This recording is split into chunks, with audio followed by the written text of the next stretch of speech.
Hay un sonido que los veteranos de 5 guerras distintas describen exactamente de la misma manera, independientemente de si combatieron en los bosques helados del Frente Oriental, en las colinas de Corea, en las junglas de Vietnam, en las montañas de Afganistán o en las calles en ruinas de Mogadiscio. Es un sonido grave, pesado, que llega desde lejos y que te golpea en el pecho antes de que tu cerebro termine de procesarlo. No es el tableteo seco de un fusil de asalto, ni el estallido de la artillería. Es algo diferente, algo que quienes lo escucharon por primera vez en combate describen como la sensación de que el mundo entero acaba de decidir que tú específicamente eres el problema que hay que eliminar. Los soldados alemanes en la Segunda Guerra Mundial la llamaban de una forma. Los pilotos estadounidenses en Vietnam tenían otro nombre para ella. Los muyahidines afganos la llamaban dushka, que en ruso significa algo tan inusual como querida o cariño. Se llama DSH-K. Y la razón por la que los soldados de todos los continentes la temieron no es simplemente que fuera poderosa. Muchas armas son poderosas. La razón es algo más profunda, más oscura, y tiene que ver con una combinación de factores que ningún otro diseño de ametralladora pesada ha logrado replicar con la misma eficacia devastadora durante tanto tiempo y en tantos escenarios distintos. Pero para entender eso, primero hay que entender cómo nació. A finales de la década de 1920, el Ejército Rojo observaba con atención el desarrollo de una nueva categoría de arma en los arsenales occidentales. Los estadounidenses habían comenzado a producir la M2 Browning, una ametralladora de calibre 12,7 milímetros, que disparaba a cadencias de entre 400 y 600 disparos por minuto y que podía alcanzar objetivos a más de 2 kilómetros de distancia. Los estrategas soviéticos entendieron inmediatamente lo que eso significaba. Quien tuviera ese tipo de arma en cantidad suficiente tenía la capacidad de dominar el espacio aéreo de baja altitud sobre el campo de batalla, destruir vehículos ligeros sin artillería pesada y barrer infantería a distancias que las ametralladoras convencionales de 7,62 milímetros simplemente no podían alcanzar con la misma potencia. Y la Unión Soviética no tenía nada comparable. Así que en 1929 encargaron el proyecto al mismo hombre que años después diseñaría el PTRD-41, Vasily Dektiarev. Su primer diseño, el DK, apareció en 1931. Funcionaba, pero tenía un problema que todos podían ver. Se alimentaba de un tambor de 30 cartuchos colocado encima del receptor. Un sistema torpe y lento que hacía que la cadencia de fuego real en combate fuera muy inferior a la que la mecánica interna del arma podía lograr. El ejército no quedó satisfecho. Entonces, entró en escena un segundo ingeniero, Georgy Shpagin, cuya especialidad era precisamente resolver los problemas de alimentación de munición que otros diseñadores dejaban sin solucionar. Shpagin descartó el tambor por completo y diseñó un innovador sistema de alimentación por correa, con un cilindro rotatorio que extraía los cartuchos de la cinta y los posicionaba perfectamente para que el cerrojo los recogiera en su avance. Era una solución elegante para un problema que había frustrado a muchos ingenieros. El arma resultante fue adoptada oficialmente por el Ejército Rojo en 1938 con el nombre compuesto de sus dos creadores, DSGK, abreviatura de Dektiarjova Shpagina, Krupno-Kaliberny, que en ruso simplemente significa ametralladora de gran calibre de Dektiarev y Shpagin. El cartucho que disparaba era el 12,7 × 8 milímetros. En términos de dimensiones físicas, ese cartucho es aproximadamente un 10% más largo que el calibre 50 BMG americano que usaba la M2 Browning. Contiene unos 22,7 gramos de pólvora y propulsa una bala de acero de entre 48 y 55 gramos, a velocidades de entre 820 y 850 metros por segundo. La energía cinética en la boca del cañón ronda los 19.000 julios, lo que lo sitúa en el extremo superior de lo que produce el calibre 50 americano, con la mayoría de sus cargas de servicio. A 500 metros de distancia, Esa bala puede perforar 20 milímetros de blindaje de acero laminado. La cadencia de fuego del arma es de entre 550 y 600 disparos por minuto, alimentada por cintas de 50 cartuchos. Y todo eso lo controlaba un único tirador mediante un gatillo en forma de mariposa, colocado entre dos empuñaduras de madera. Para ponerlo en contexto de una manera que cualquiera pueda entender, a 500 metros de distancia, esa ametralladora puede perforar el blindaje lateral de la mayoría de los vehículos ligeros modernos. Puede derribar un helicóptero con una sola ráfaga corta si impacta en los sistemas críticos. Puede barrer una posición de infantería detrás de un muro de ladrillos ordinario, porque la bala simplemente atraviesa el muro. Y si esa bala impacta a un ser humano, el resultado es inmediato e irreversible sin importar dónde golpee.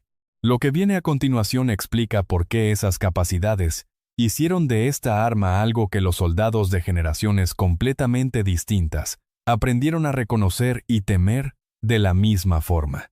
La primera prueba real del DSHK llegó en septiembre de 1941, durante uno de los asedios más largos y letales de toda la historia de la guerra moderna. El 8 de septiembre de 1941. Las fuerzas del Grupo de Ejércitos Norte Alemán completaron el cerco terrestre de Leningrado, la segunda ciudad más grande de la Unión Soviética, con casi 3 millones de habitantes. Lo que vino después fue un asedio que duró 872 días, el más mortífero de la historia registrada. En el invierno de 1941 a 1942, morían más de 100.000 personas al mes dentro de la ciudad por desnutrición. Las cifras totales de víctimas civiles superaron el 1,5 millones de personas, más que todas las bajas combinadas de los Estados Unidos y el Reino Unido durante toda la Segunda Guerra Mundial. Pero para que la ciudad sobreviviera mientras durara el asedio, necesitaba suministros, y el único corredor por el que esos suministros podían llegar era el lago Ládoga, que en invierno se cruzaba en trineos y camiones sobre el hielo, y en las demás estaciones en barcos. La Luftwaffe lo sabía perfectamente. Los Stukas y los Junkers, que operaban desde las bases alemanas cercanas, tenían como misión específica destruir ese corredor de suministros y completar el estrangulamiento de la ciudad desde el aire. Ahí es donde la DSHK demostró por primera vez lo que podía hacer. Los soviéticos la instalaron en los tejados de las fábricas, en los muelles del lago, en camiones planos que recorrían las calles para reforzar los puntos más amenazados. El arma venía equipada de serie con 2 miras en anillo tipo tela de araña, diseñadas específicamente para ayudar al tirador a calcular la deflexión necesaria para interceptar un avión en movimiento rápido, algo que las ametralladoras convencionales no tenían. A una cadencia de 600 disparos por minuto, un solo tirador podía proyectar un volumen de fuego que convertía en extremadamente peligroso cualquier vuelo a baja altitud sobre la ciudad y sus rutas de suministro. El alcance efectivo de 2,4 kilómetros significaba que los aviones que intentaban bombardear las rutas sobre el lago entraban en el alcance de la DSHK, mucho antes de lo que esperaban. Un único impacto de 12,7 milímetros en el motor de un Stuka era suficiente para dejarlo fuera de combate. Y a esas velocidades y a esas distancias, los pilotos alemanes no siempre veían el origen del fuego antes de sentir el impacto. Los alemanes que capturaron ejemplares de la DSHK en los primeros meses de la campaña quedaron suficientemente impresionados como para reutilizarlos contra sus propios fabricantes. Eso solo ya dice mucho sobre cómo valoraban el arma que tenían enfrente. Pero si Leningrado fue donde la DSK demostró lo que podía hacer contra los aviones, Stalingrado fue donde reveló su segundo y quizás más perturbador talento, lo que le hacía a la infantería. Para el verano de 1942, la DSHK había pasado de ser principalmente un arma antiaérea a convertirse en un instrumento de apoyo de fuego directo dentro de la ciudad. Y en ese entorno, sus características únicas creaban un tipo de terror muy específico.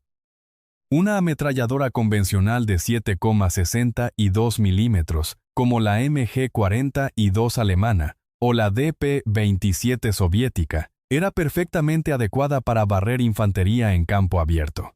Pero en el combate urbano de Stalingrado, donde cada calle era un túnel de ruinas y cada edificio era una fortaleza, esas balas más pequeñas a menudo quedaban absorbidas por los muros de ladrillo, los sacos terreros, los montones de escombros que los soldados usaban como cobertura. La bala de 12,7 milímetros no tenía ese problema, ya que atravesaba el muro de ladrillo ordinario con extremada facilidad.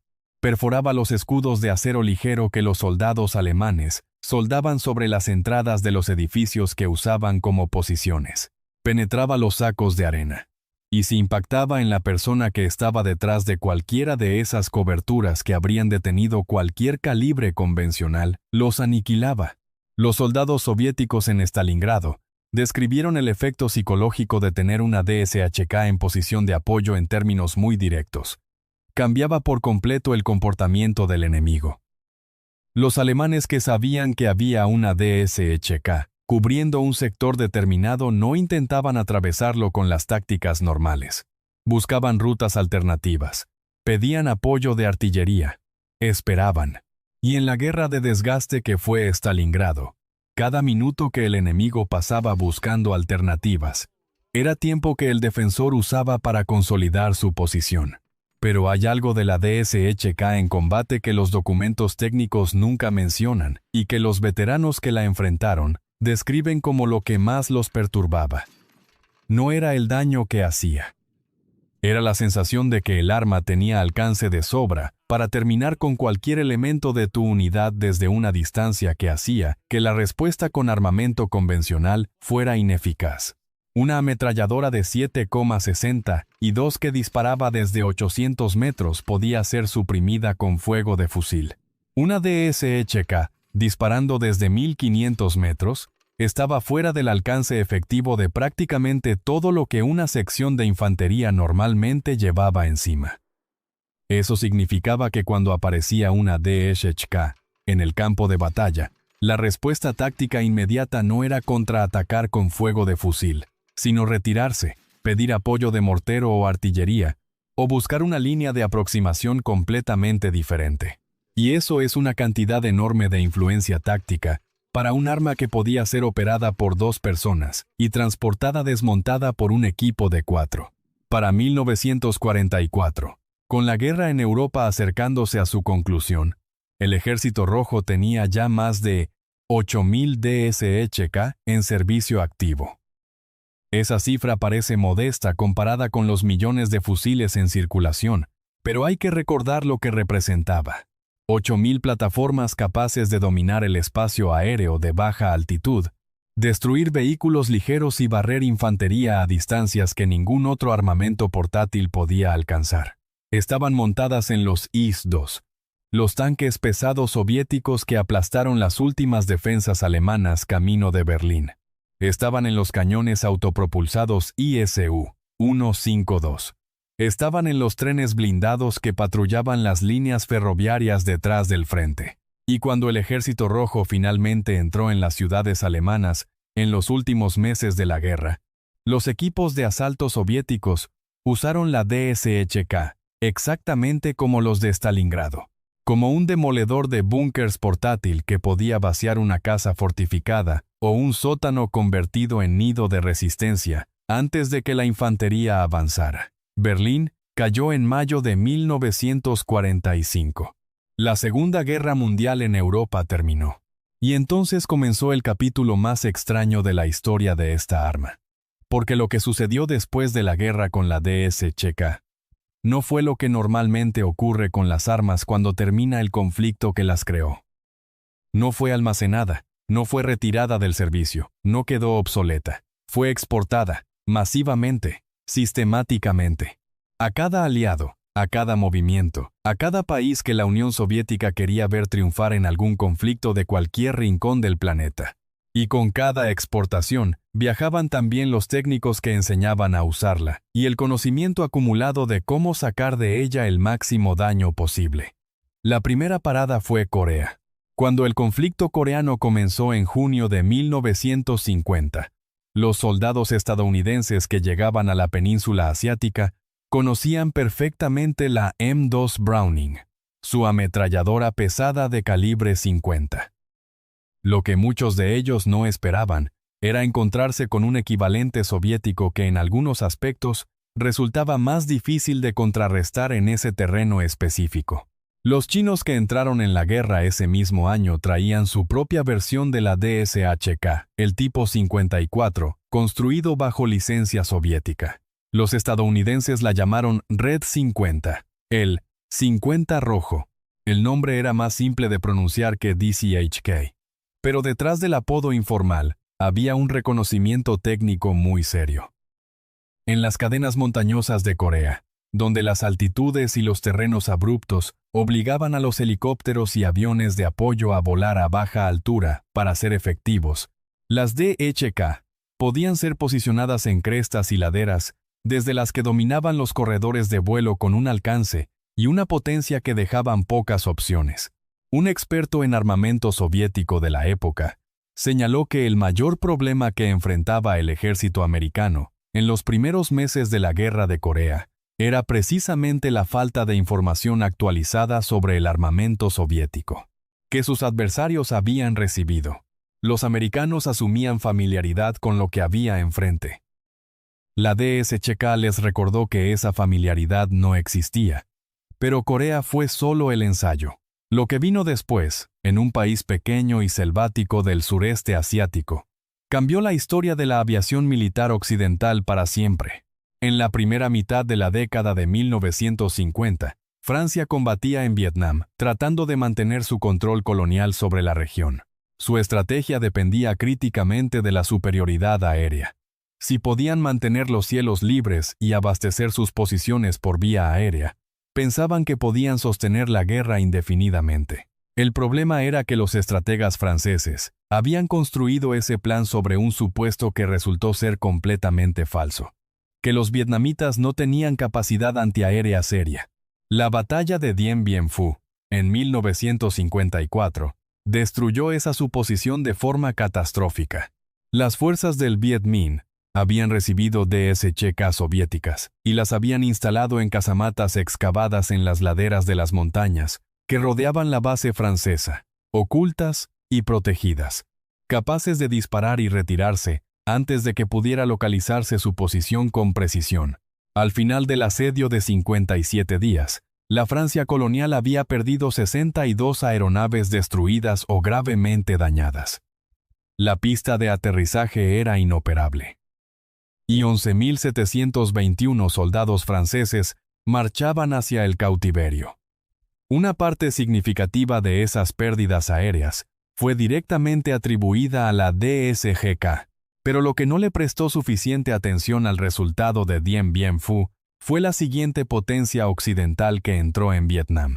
Cuando los Estados Unidos escalaron su intervención a mediados de la década de 1960, el helicóptero era la columna vertebral de toda su estrategia operativa.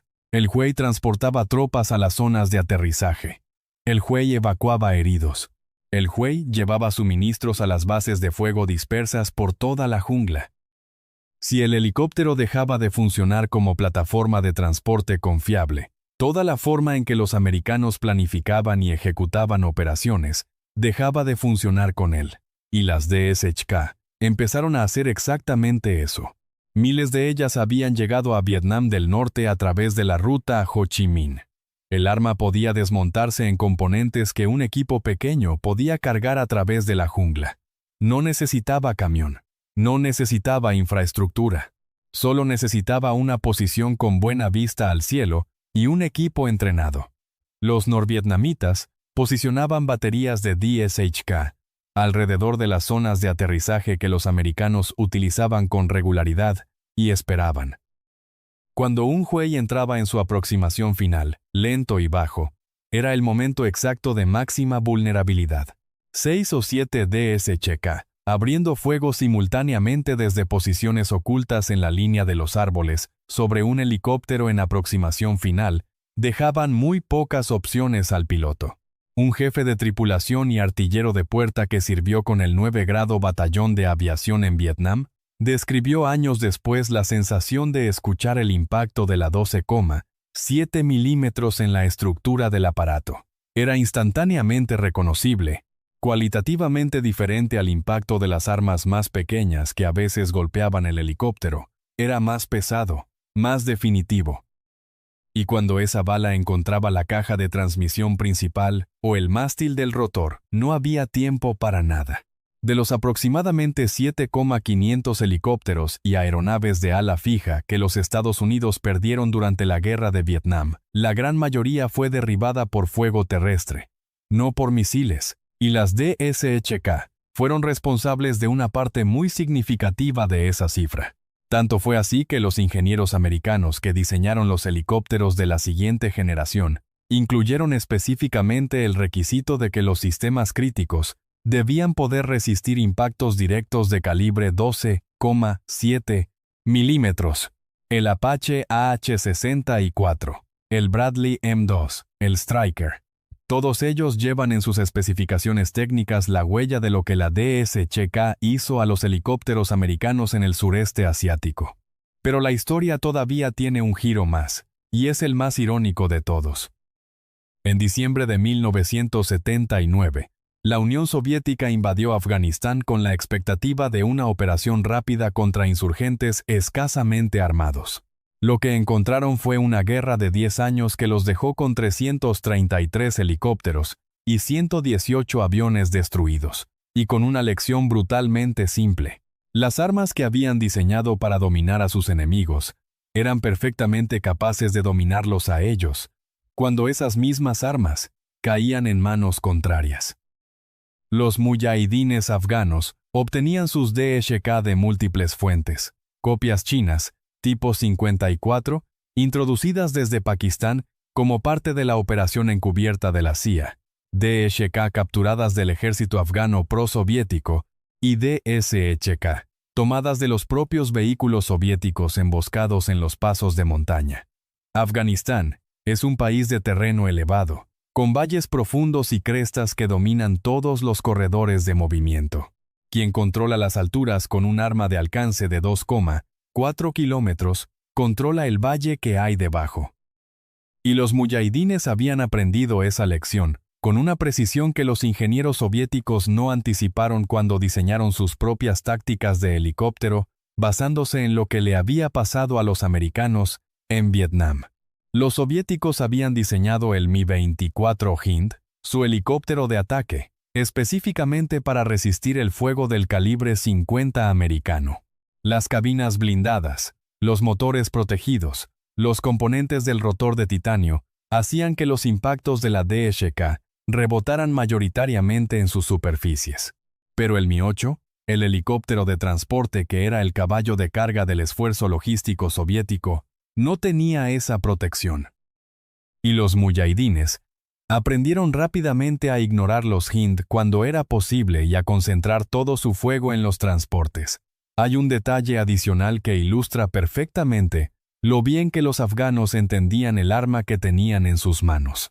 Los snipers soviéticos en Afganistán habían desarrollado la práctica de montar ópticas de alta potencia sobre la DSHK y cargarla con munición de alta precisión, para convertirla en un sistema de francotirador que alcance largas distancias.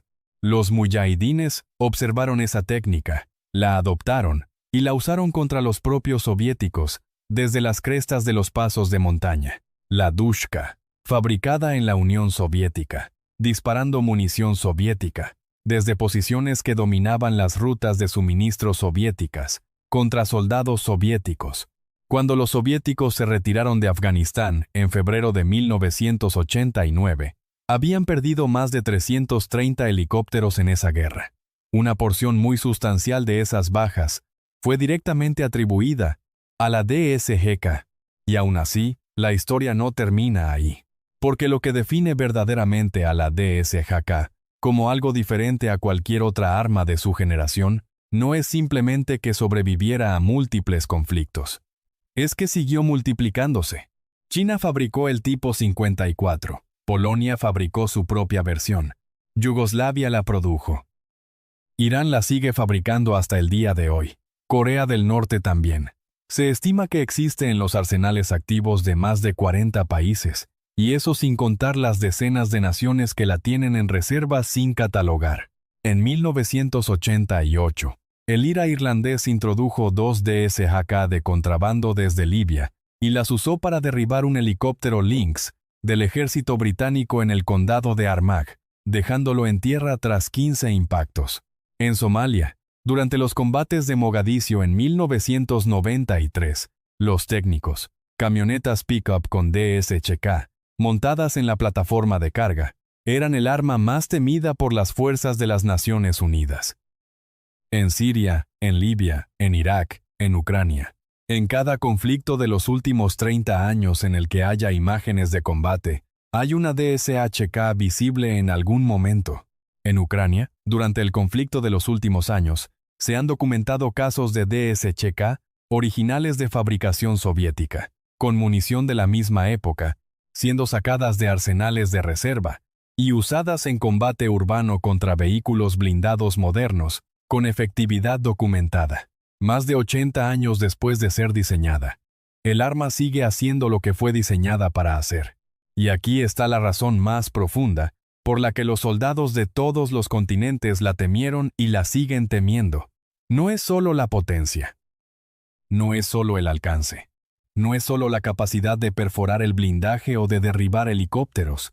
Es la combinación de una mecánica simple y fiable, que funciona igual de bien en el frío siberiano que en el desierto afgano o en la jungla vietnamita, con un cartucho que tiene suficiente energía cinética para redefinir lo que se considera cubierta en cualquier campo de batalla, con una plataforma lo suficientemente ligera, para que 2 hombres puedan llevarla desmontada a cualquier posición desde la que domine el terreno circundante. La M2 Browning americana, su rival más cercano en diseño y especificaciones, es un arma excelente. Pero la M2 se quedó mayoritariamente en los arsenales de las potencias occidentales y sus aliados directos. La DSHK viajó a todas partes, a cada movimiento de liberación, a cada conflicto de baja intensidad, a cada guerra civil, a cada insurgencia de las últimas 8 décadas. Los soviéticos la exportaron con generosidad. Los chinos la copiaron y la distribuyeron con la misma generosidad. Y el resultado es que hoy existe en más manos, en más geografías, y con más experiencia acumulada de uso en combate real, que cualquier otra ametralladora pesada de su generación. Vasily Degtyarev y Georgy Shpagin la diseñaron para defenderse de la Luftwaffe sobre Leningrado. Lo que crearon, sin saberlo completamente, fue una plataforma que definiría el combate a baja altitud durante el resto del siglo XX y bien entrado el XXI. Eso es lo que los soldados de todas partes del mundo reconocieron, en diferentes idiomas y diferentes guerras, cuando escucharon ese sonido grave y pesado, llegando desde la distancia. No estaban temiendo a una ametralladora soviética. Estaban temiendo a una decisión de diseño tomada en Moscú en 1938, que resultó ser tan correcta que el mundo entero lleva décadas sin poder prescindir de ella. Y mientras eso siga siendo así, la Dushka seguirá siendo lo que ha sido desde el primer día en que disparó sobre los Stukas alemanes que sobrevolaban el lago Ládoga, el arma que nadie en el mundo puede ignorar, sin importar el lado en el que esté. Suscríbete y dale me gusta. Nos vemos en el próximo video.